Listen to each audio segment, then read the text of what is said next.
what has been going on in the United Nations and what has been the response of His Majesty's government? Well, in the United Nations General Assembly, they've had a vote that says that we should pay reparations. And what do you think this bold, forthright, courageous government did, led by a man who only recently had his head in his hands in the House of Commons? It abstained. So the motion went through. And although the General Assembly, in a way, doesn't matter, its votes aren't binding, it's symbolic and it's indicative of how weak this government is. Let's be clear, there is no argument for reparations at all. First of all, it was the Royal Navy that put down the slave trade, the Royal Navy that stopped slavery across the globe. The United Kingdom was the first country of any significance to stop slavery. Denmark may have done it first, but Denmark had no ability to stop the slave trade. We did. We banned it across the whole of the British Empire in the 1830s, whilst other countries, even our allies, were still trying to slave trade. And the slaves themselves were traded by their neighbours. They didn't come into the system from us and from our iniquity. It was the British who brought it to an end. Something, actually, however evil it is, that had been part of human society since time immemorial. And now greedy nations are asking for more money from us. Nations that should be grateful for what we did in our civilizing role across the world when we stopped awful things happening. We took the rule of law, we took democracy to nations, we took the common law, which has been so powerful in developing countries and increasing prosperity, and we stopped the great evil of slavery. Not only should we not pay reparations, but we should be paid for the work that we did to make the world a more secure and a better one. And the United Nations vote is part of a slippery slope. You see this with the lunatic Chagos judgment that came from a United Nations court. It has and had no legal force, yet the government decided that it wanted to follow it nonetheless. So these motions, though technically unimportant, set a tone, set a way of thinking that then becomes more common and gathers momentum. It is utterly feeble that this government didn't oppose it, but then it is an utterly feeble government. Your passwords are your passwords, only for your eyes. But how safe is your phone or laptop or tablet? Well, watch this.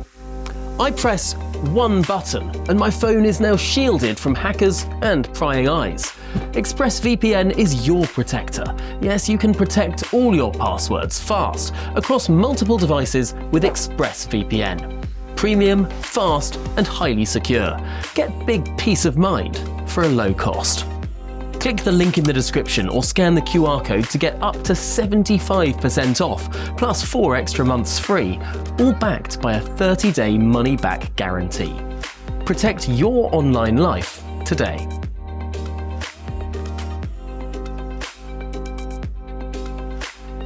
As always, let me know what you think, mailmog@gbnews.com. But I'm now delighted to be joined by my panel, the teacher and human rights campaigner, Aisha Ali Khan, and the life peer and former Conservative Party MP Lord Goodman.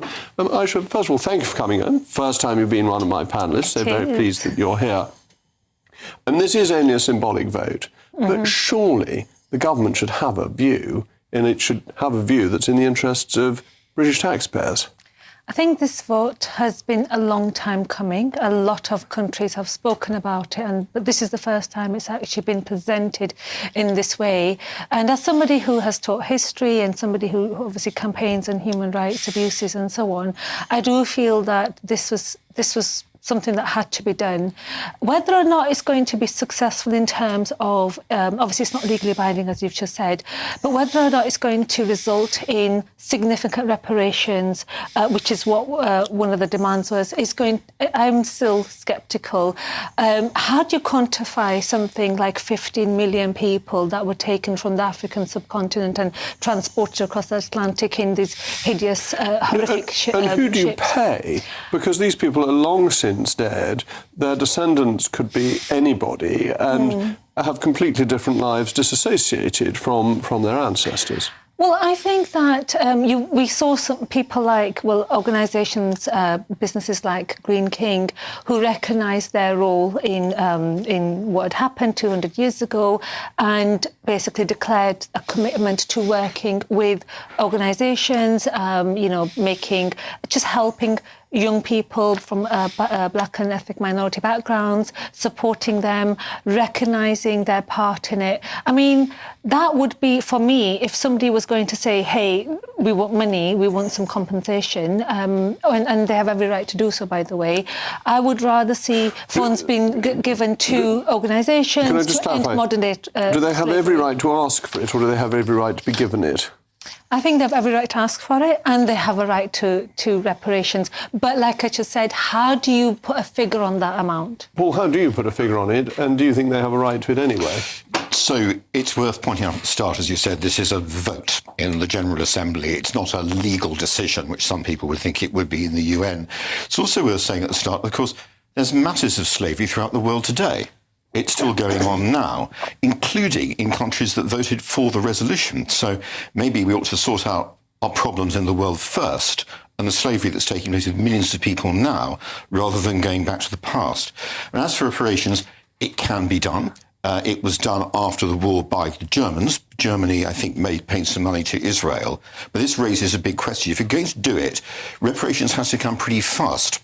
Otherwise, you're going to have, for example, ethnic minority taxpayers in the UK, who might be the descendants of slaves, paying money over to people in other countries who might have profited from it or be descended from people who profited from it. So I really don't think this is a very good idea. It sounds to me like a money grab by some countries, and by other countries like China, which I think voted for the resolution.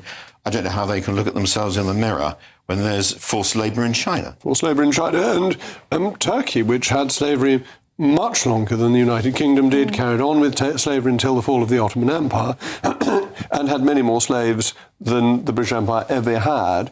There's no prospect of Turkey paying any compensation. It just seems an attack on, essentially, weak-minded Western countries. Well, like I said, it's symbolic, and I think it's important to recognise that some of the inequality that was caused by the slave trade, they still exist today. We see it across in America, we see it obviously in the UK. Obviously, this awareness that we're having right now, people are talking about it. We had Black History Month, which was set up about 20 years ago. That helps a lot. It educates our children, it educates adults as well as to what had happened and how we're addressing these issues. But there may be inequality in the UK, and there may be inequality amongst ethnic minorities in the UK. There is, sadly. It's not to do with the slave trade here or to do with slavery. That is true in the United States, where obviously slavery went on until the 1860s. But it's not... We sometimes import American problems that don't actually apply in this country. I would disagree, Jacob, because I feel that there are so many systems in place that basically are unfair to people of ethnic minorities, people of colour. And it's easy to say, well, it doesn't matter and we're a really equitable But it's not to do with the nation. slave trade. I think the slave trade in itself was hugely exploitative. It was horrific. It was something that... and I'm proud of the fact that we 200 stopped years it, because ago... that's what I want to pull back in on. stopped. We stopped it. Shouldn't we be...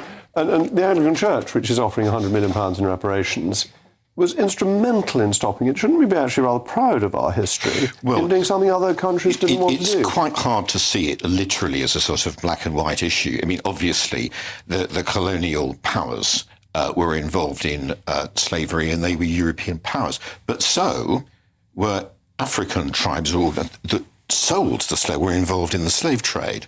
So it's not as simple as that.